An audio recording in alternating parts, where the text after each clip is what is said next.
Hello, everybody, and welcome to an impromptu YouTube live, talking all things 49ers and whatever is on your mind. So last night, that one didn't take long with Robert Saleh. I mean, that was one of the big questions during the course of the season, and heck, even a year ago when Saleh was hired as 49ers defensive coordinator. Would he be just one and done as 49ers defensive coordinator? Would he get a head coaching job somewhere? And I always believed he would. The thing that I thought, if there was any kind of thing that could prevent him from becoming a head coach, it was just his plan for the offense. And if you're a team with a young quarterback, what was the plan? His last job with the Jets, it wasn't Zach Wilson, and Aaron Rodgers got injured, and the offense was the major issue. And he fired Mike LaFleur as his offensive coordinator after one season, and just couldn't get that side of the ball right. And so the Tennessee Titans had a job interview with him scheduled for virtual interview over Zoom or whatever. And they canceled that on Sunday. They canceled the video call so he could fly to Nashville, meet with the search committee. And it sounded like it was between Matt Nagy and Robert Saleh for the head coaching job. And as I thought he might, it doesn't come down to, hey, look at the numbers. What did you do with the 49ers defense? When you're hiring a head coach, I think your success as a coordinator gets you in the door, but then ultimately it's what's the global plan here? How are you going to command a room? How are you going to get 53 guys plus 16 on the practice squad to buy into your message? And what's the plan? Who are you going to hire? Who's on your list to be hired as coordinators? And so, from the culture standpoint and from the delivering a message and setting the tone for the organization, obviously Robert Saleh checks all those boxes.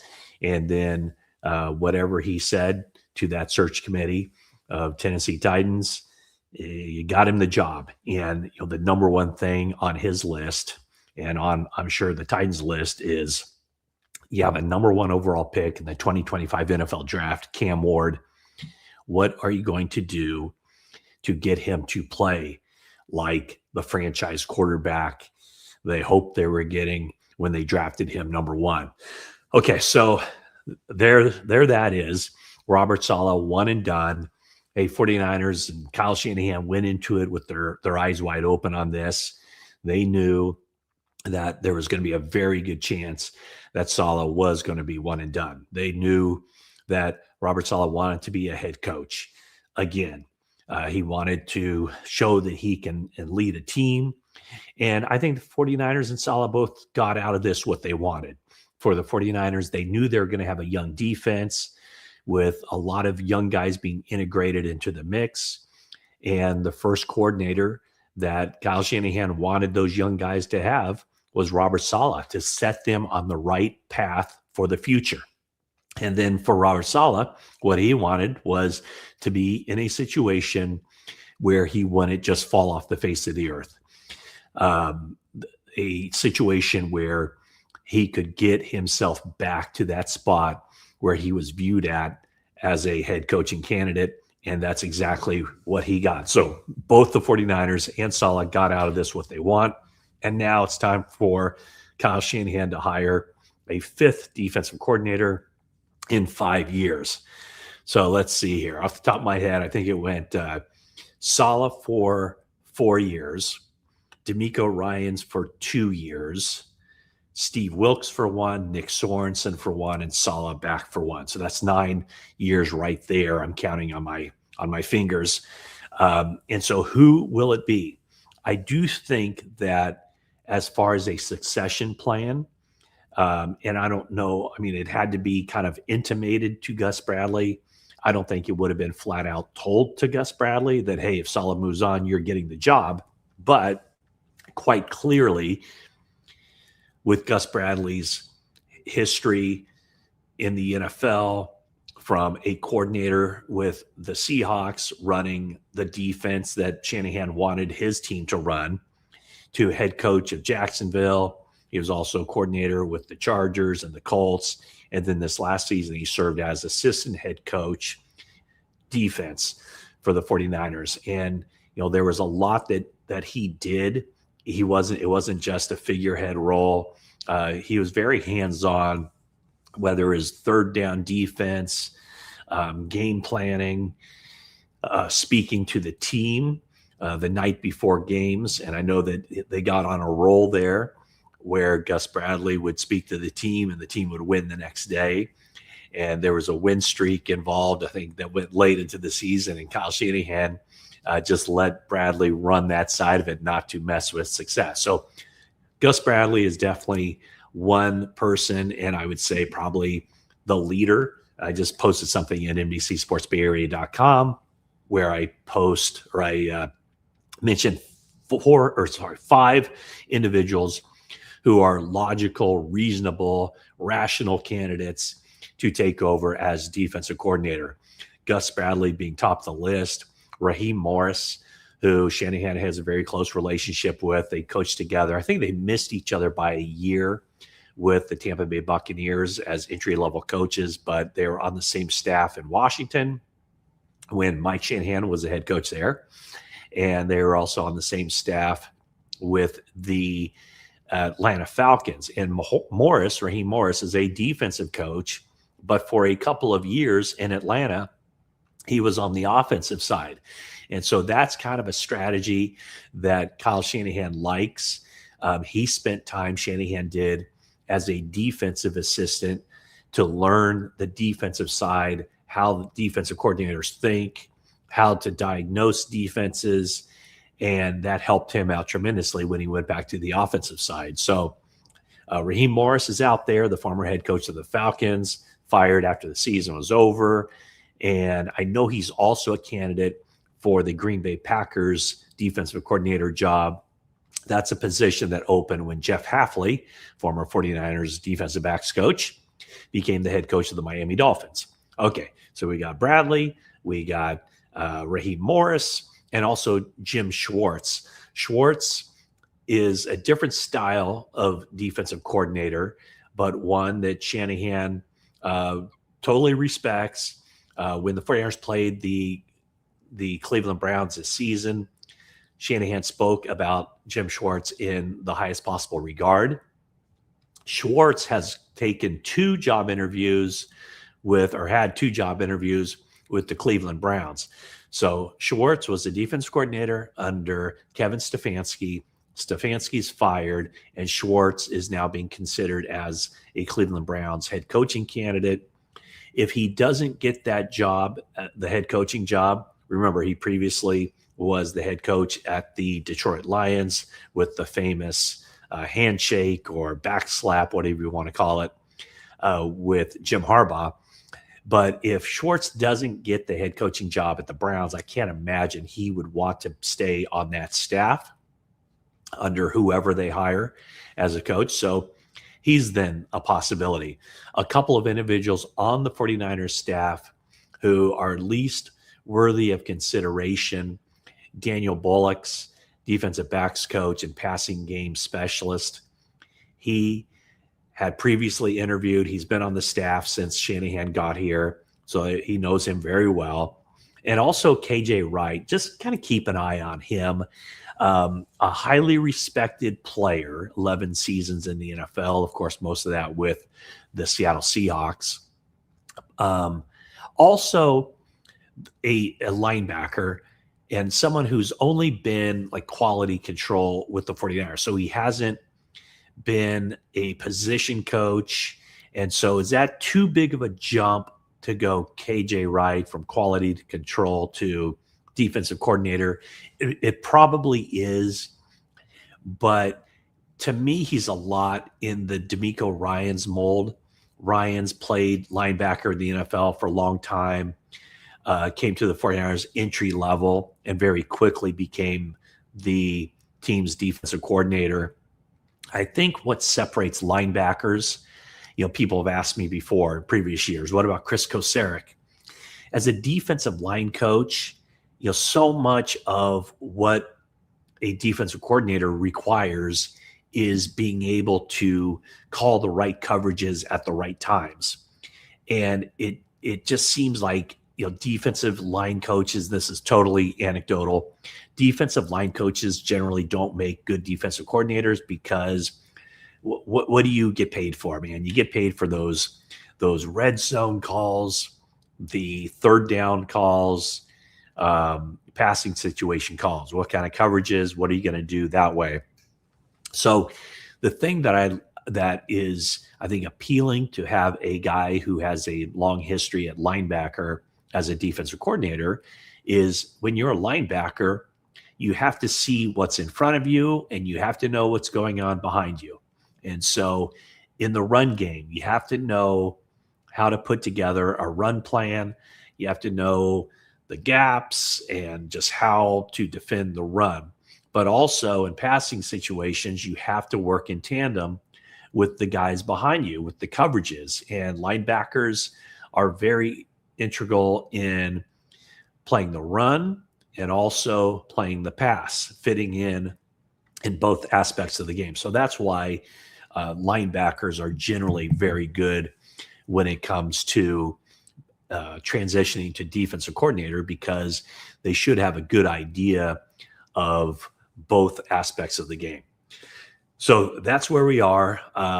The other coach who is getting some play for head coaching positions is Clay Kubiak, brother Clint Kubiak with Seattle, offensive coordinators both. He's getting a lot of play as well. Clay, I think, gives off more head coaching vibes, I think, than Clint. I think Clay is, I think he could be a head coach in the NFL in the future. I don't know if it would be now. He also comes highly recommended and highly sought of, or highly thought of by Shanahan, who basically a week or so ago referred to him as, I don't know if he exactly said it this way, but he certainly suggested that he's the best person he's had in that role since he's been head coach. It's, quote unquote, offensive coordinator. It's not a play calling offensive coordinator position that Clay Kubiak has, but there's a lot that Shanahan puts on the plate of his offensive staff as far as determining how to attack opposing defenses, what will work, what won't, and then suggestions on play calls and everything else. But Shanahan, quite clearly, is considered one of the best, if not the best, in the NFL when it comes to offensive play design and play calling, setting up plays. So I don't see that changing at all. This was the first year. Was it this year? No, last season. Where were we? I guess it was a game in Arizona. We're setting up to do 49ers talk in the locker room as the 49ers are leaving Arizona. And Kyle Shanahan's office, so this was the last game of the 2024 season, Shanahan's office is elsewhere in the locker room. And as Jennifer and I are setting up, he walks by with his wife, Mandy. They're getting ready to go on the team bus and head home. We say, so long, see you in a couple of days for your season-ending press conference, whatever else. He walks out, and then he walks back in, and he goes, oh, by the way, I don't know if anybody knows this yet, but Clay Kubiak called the plays in this game. And we're like, oh, really? He's like, yeah. And, he's like, they were out of it. Obviously, that was the game. Joshua Dobbs was the quarterback for the 49ers. So that was the first time that Shanahan had ever ceded play calling duties. And he said, I thought he did a great job. It was a reward for a job well done. And then during the preseason, Clay Kubiak also called plays. So, if you're wondering who Robert Saleh is going to take with him as offensive coordinator of the Tennessee Titans, I would imagine Clay Kubiak would be very high on that list. However, Kubiak already has the title offensive coordinator, And I cannot see the 49ers or Kyle Shanahan specifically allowing Kubiak to move on for a job in that same with the same title. So I think Kubiak will be back unless he gets a head coaching job. I don't necessarily expect that to happen. I think I would be surprised if it did happen, but it was also kind of a pleasant surprise, I guess, that he's on the radar now and getting some run, some attention for head coaching opportunities, both with the Steelers and also the Las Vegas Raiders. So there you have it. I think did I hit it all? Yeah. The teams now, teams can't block. It used to be until about 4 or 5 years ago, teams could block coaches on their staff from going somewhere else and getting a coordinator position. But now that you can't do that, but teams still would have to get permission for a lateral move. I'm not sure who on the 49ers offensive staff would be somebody that that Robert Saleh would consider a candidate to be an offensive coordinator. Maybe Mick Lombardi, quarterbacks coach.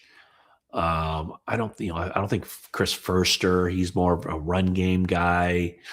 So I don't know. It'd be interesting to see who Robert Saleh would like to take off this 49ers staff. Now that I mention it, and I'm just spitballing here, but I could definitely see Saleh wanting to take KJ Wright with him to be his defensive coordinator with the Tennessee Titans.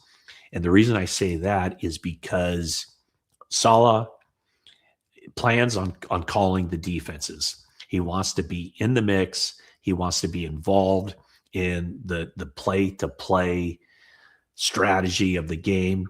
So if he is he's the head coach, I expect him to also be the de facto defensive coordinator, call the defense, but still have somebody on his staff as defensive coordinator. It'd be very similar to the Shanahan-Kubiak combination where Shanahan's calling the plays. It's basically his offense, but Kubiak really assists him and holds that title of offensive coordinator.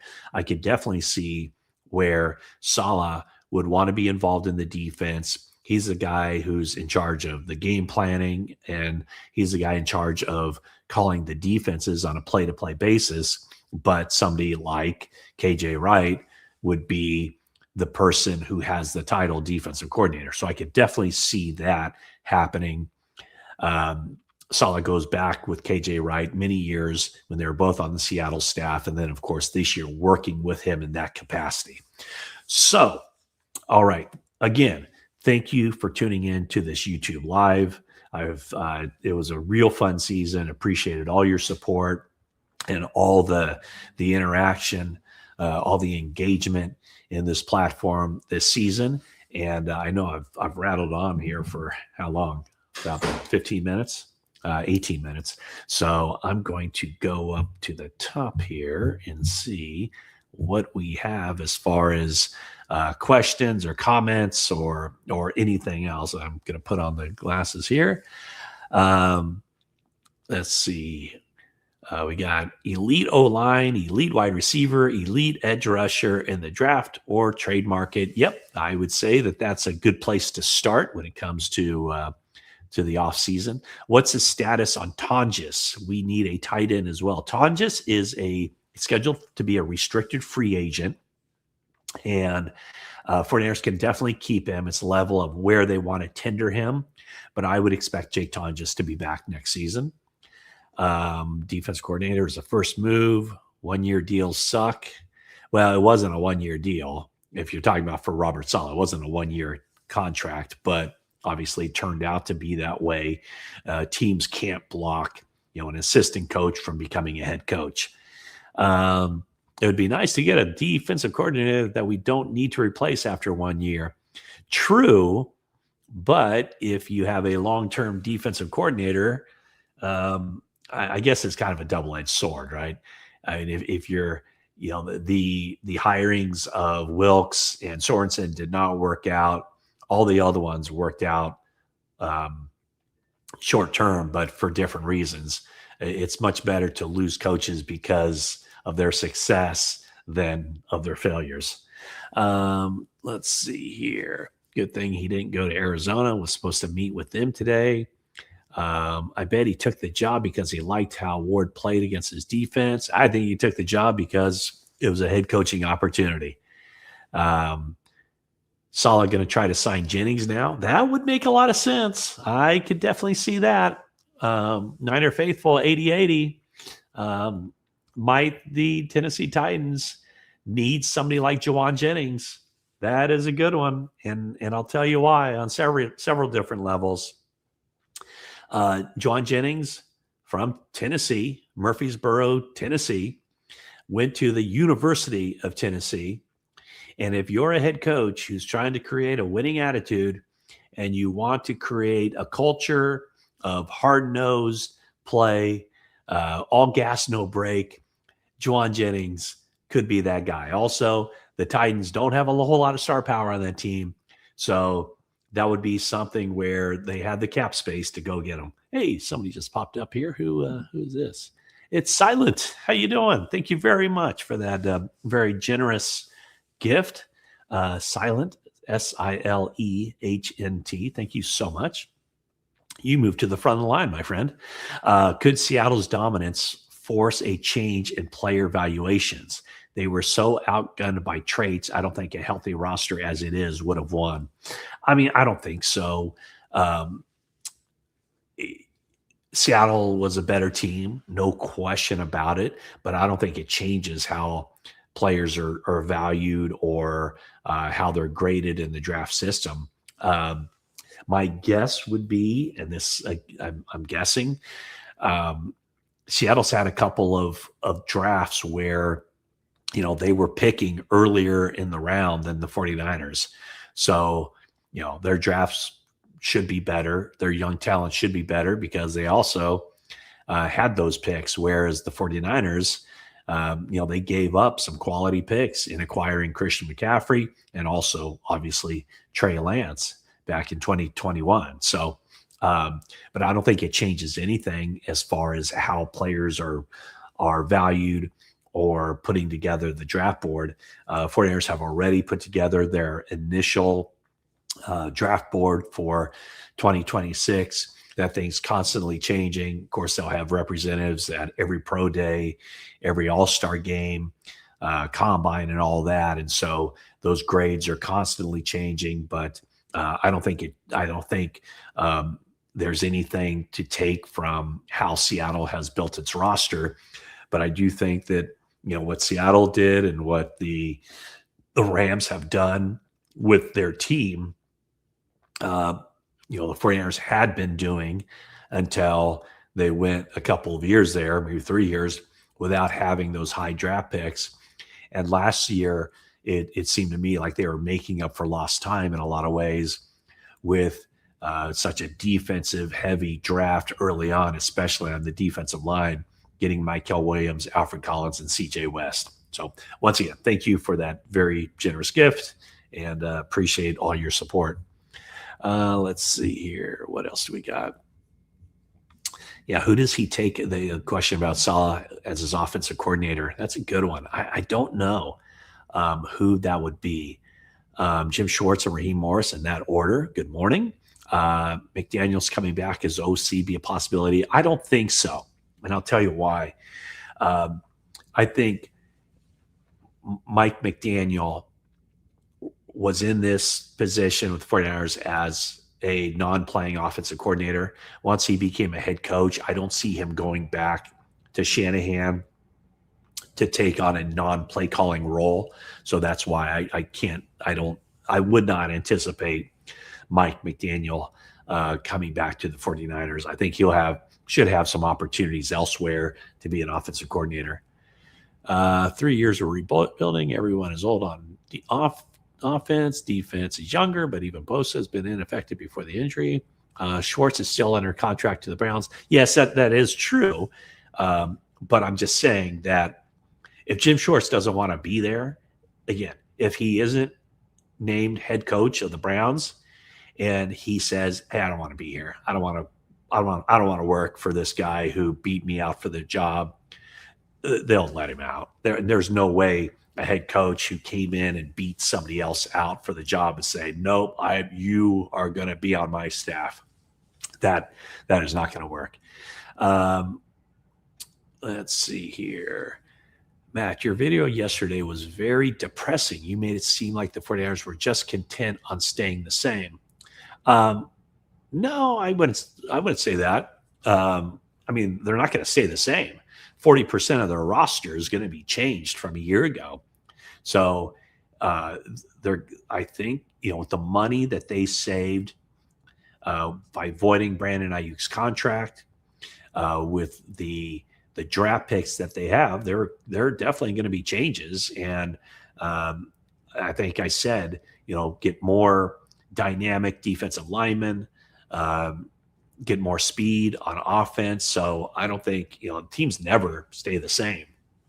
So if you're depressed after yesterday, I apologize, but no, I mean, teams never stay the same. And so, I mean, they realize there are some spots that, the defensive line is a spot that they definitely need.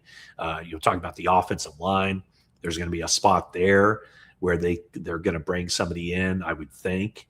And so there's going to be changeover. Like I said, there's going to be 40% of the team will be new players. And in mentioning Brandon Ayuk's contract, it does open the door with some free cash that they can go out and sign somebody or trade for somebody.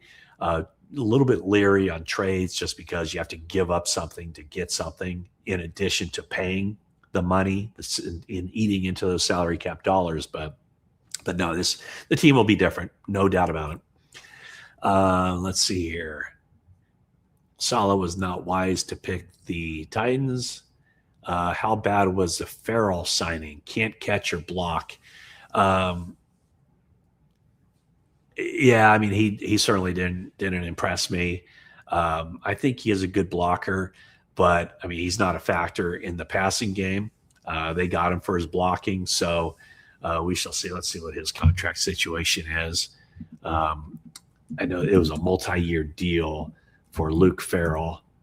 Let's see what it looks like for him. He is scheduled. I mean, he'll be back, I'm sure. He's only scheduled to make $1.3 million, which is essentially veteran minimum per game roster bonus. So it takes it up to about $2 million with a workout bonus. I would think he would be back just because there's not.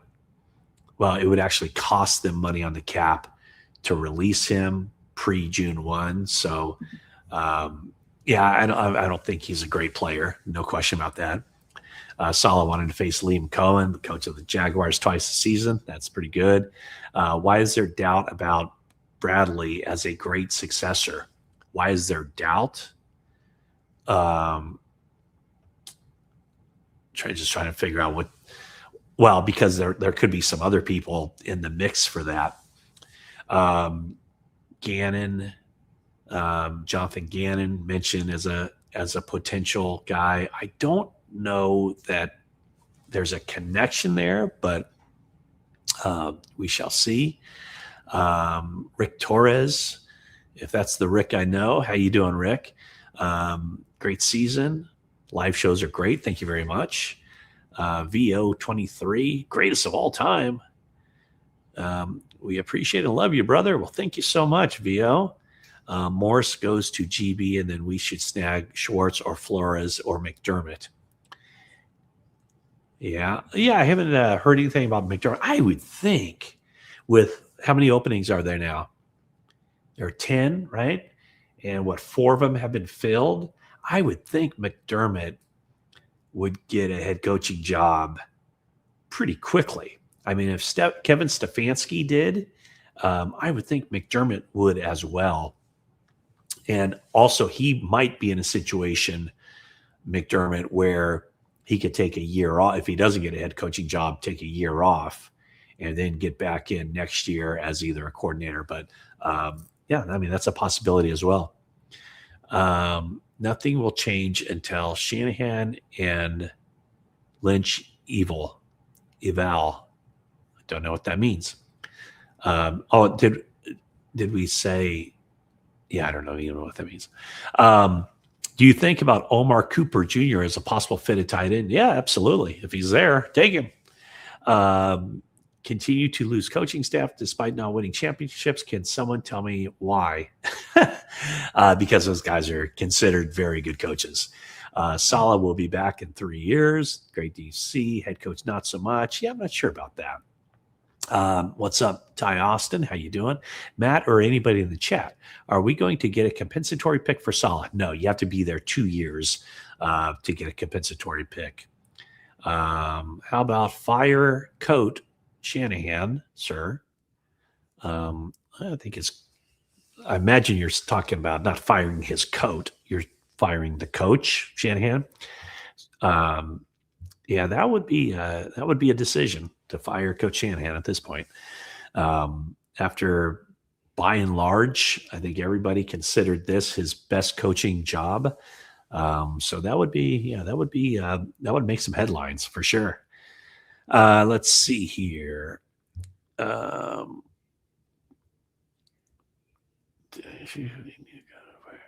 lot of this stuff, I'm not quite sure how much of this makes sense. Yeah, the fire Shanahan crowd wants Tom Sula back. That's from Niner Faithful 8080.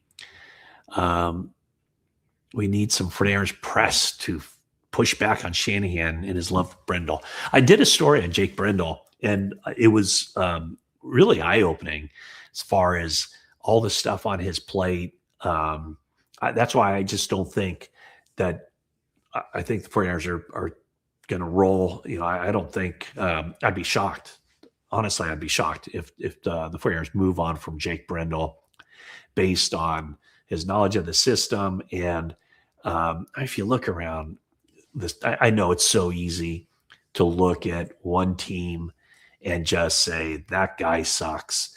But if you look around the NFL, there just aren't. Center is a very, very difficult position to play because of all that's on the plate of a center, mostly middle. And so when you talk to people inside the building and you learn what goes on behind the scenes and just getting the team lined up and what he takes off of the plate of the center of the quarterback, it all makes sense. So my personal opinion is that I don't see them moving on. Who's the last center? Every center that I think the 49ers have had. It's a really difficult position to play, and my guess would be that Brendel is probably top 10 in the NFL. And what's really difficult is getting a rookie to come in and play that position. After talking to just every offensive lineman, I came away from that kind of like, holy cow, there's basically no chance that a rookie can step in and play this position. It's just very difficult. And I think from a yearly basis. Now, if they're grooming somebody else, then it's going to be years in the making. Are they grooming Drake Nugent at some point or Matt Hennessy? I think Matt Hennessy is scheduled for free agency. It's not an overnight, just plug and play kind of position. So, that's my thought on that. Robert Saleh is going to hire Mike McDaniel. Just watch. Oh boy, trying to think. Would he? Yeah, I don't know. That would be an interesting one. That'd be quite a pairing of those two. Do you think Brant Boyer would follow Saleh? Would he? I'm sure he would. but I don't see the 49ers letting Brant Boyer go. Brant Boyer's the 49ers special teams coordinator.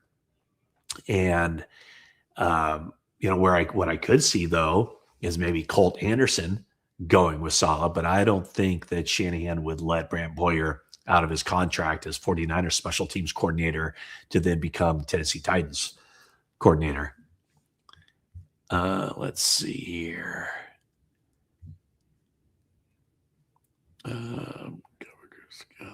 The Cabo crew. Who's the Cabo crew? Is that the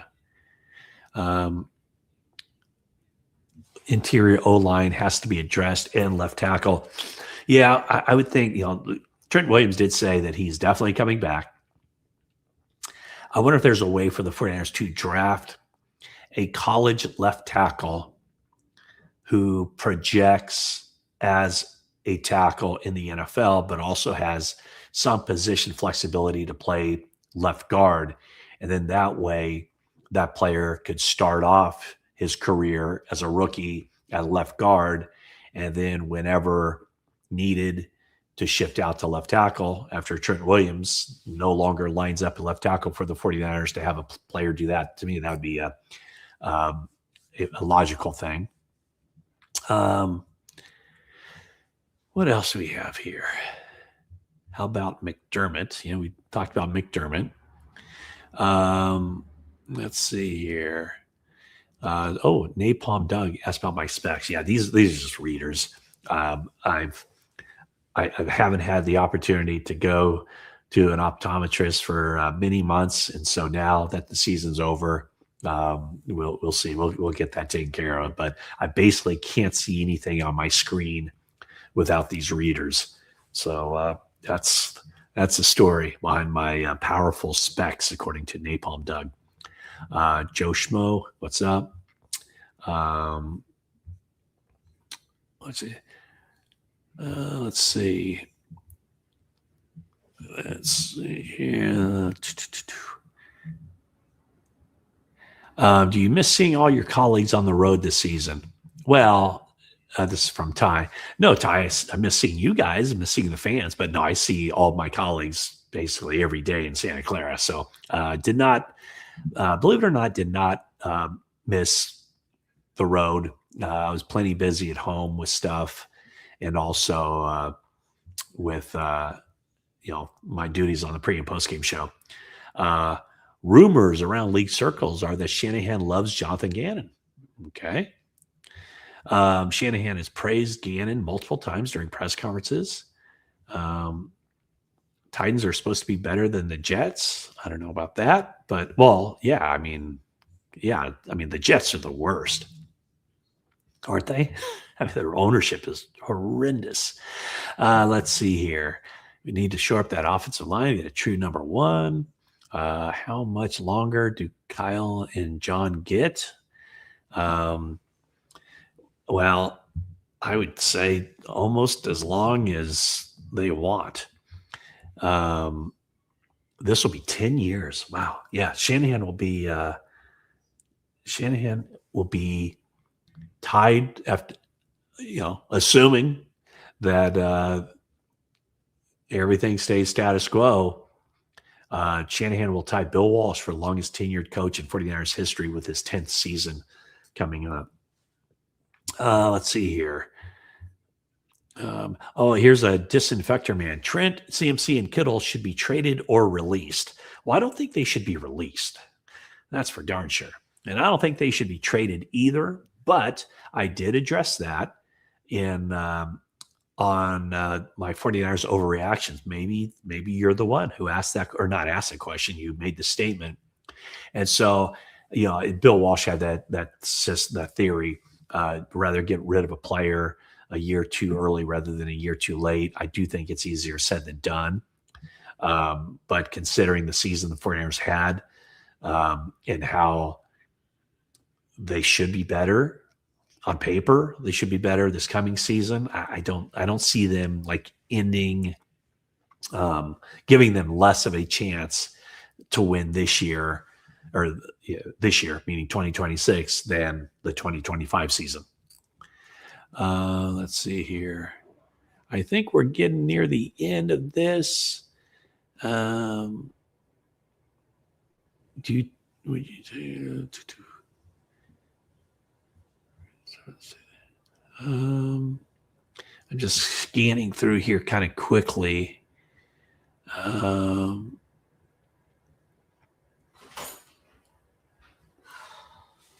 Let's see here. Is Ayuk a cap hit? Yes. So he'll count for a lot of dead money, but the key is that they don't owe Brandon Ayuk another penny. So the cash has already been paid. And I would assume because he did not fulfill the terms of his contract, the 49ers will get a lot of that already paid bonus money back. Because when you sign a guy to whatever it was, 5-year deal, let's say, or 4-year deal, the signing bonus money is basically a future. It's for work you're going to do in the future too. So let's just say if you signed a 4-year contract, you got $40 million fully guaranteed at signing as far as the signing bonus goes. If you just decide after 1 year, I'm done, then theoretically you should get 30 million, 3/4 of that money back. But yes, there will be a significant hit for Brandon Ayuk. I don't know the exact number of that. But the bottom line is they don't owe him another penny. McDaniel would be a good offensive coordinator in Tennessee. Let's see here. B-Rob. Brian Robinson is not under contract for next season. So he's gone. Let's see here. Need more team speed. Yep. What else? Really? All right. I think we've pretty much run its course here. Silent. Here we go. Silent again. Thank you very much, Silent. Will they build on strength O or weakness D? Well, both. I would think that most. I think that the offense has some areas to address quite clearly. Wide receiver, definitely one spot. There's one spot on the offensive line that's open. And then the weakness on D, you just need bodies there. You need more defensive linemen. You need defensive tackles. You need edge rushers. You need guys for the secondary. So, yeah, you can definitely do both. Pooney to center. I've not heard that one. Let's go. Let's see. I think I'm coming up here on 45 minutes. Let's cut it off right at 45 minutes. So 90 more seconds. Let's see here.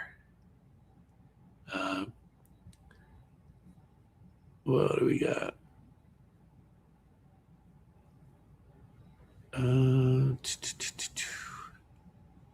Does McDaniel, I think you're talking Mike McDaniel, right? Still want a head coaching job? I think every coach who has been a head coach and gets fired wants another crack at it. There's no question. Good luck getting an eye appointment. Thank you very much. I appreciate that. 49ers missed Devondre Campbell's intangibles this season. Well done. Thank you. Who do you want to win, the Rams or Seahawks? I could not care less. I'll watch it. I'll be very interested in watching it. It should be a good game, right? Do you think Clay Kubiak will get a head coaching job? I don't, not right now, but I think by going through the interview process this time, it sets himself up well for the future. Would the 49ers just promote Gus Bradley after the Sorensen disaster? I don't think there's any correlation there. Gus Bradley has been a defensive coordinator in this league for a long time. So I don't see any correlation with Bradley and Nick Sorensen. What else we got here?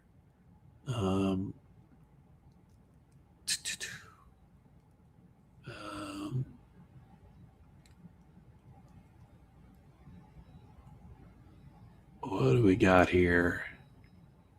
All right, I think we're nearing the end. Um, all right. Well, again, thank you so much, Kyle. The last word. Thanks for the coverage. Um, and I wonder if Gorindo will be back next year. Is that what you said? Yeah. Um, Yeah, I mean, I think the 49ers are okay with their top three running backs for next season. Oh, I see something come through here. Filthy Casual Fan. Thank you very much, Filthy Casual Fan. That's very, very nice of you. I think the 49ers are set at running back. They would bring in, a veteran guy, maybe a Patrick Taylor, bring him back or whatever. But, with McCaffrey, with uh, Jordan James, with Isaac Gorindo, those are three guys that you can certainly start with at that spot. So I mean, would they draft a running back? Yeah, potentially, but late. But I don't even really see them doing that.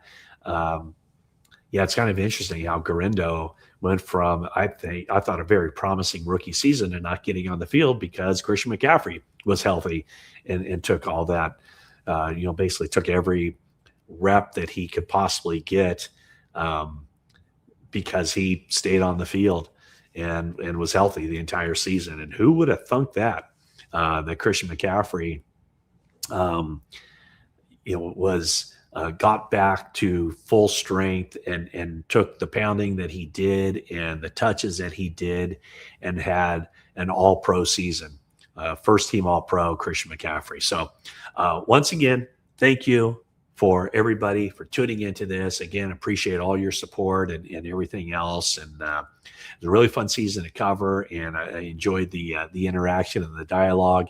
And wishing you all the best. A reminder: Wednesday afternoon or Wednesday late morning, Kyle Shanahan and John Lynch will be gathering in Santa Clara for their end of season press conference, and then probably the next time I see those two gentlemen will be, I probably won't see Shanahan at the scouting combine, but we'll definitely see John Lynch. I'll try to catch up with him for 49ers Talk. So again, thanks so much for tuning in. And as I like to say, that is it for now.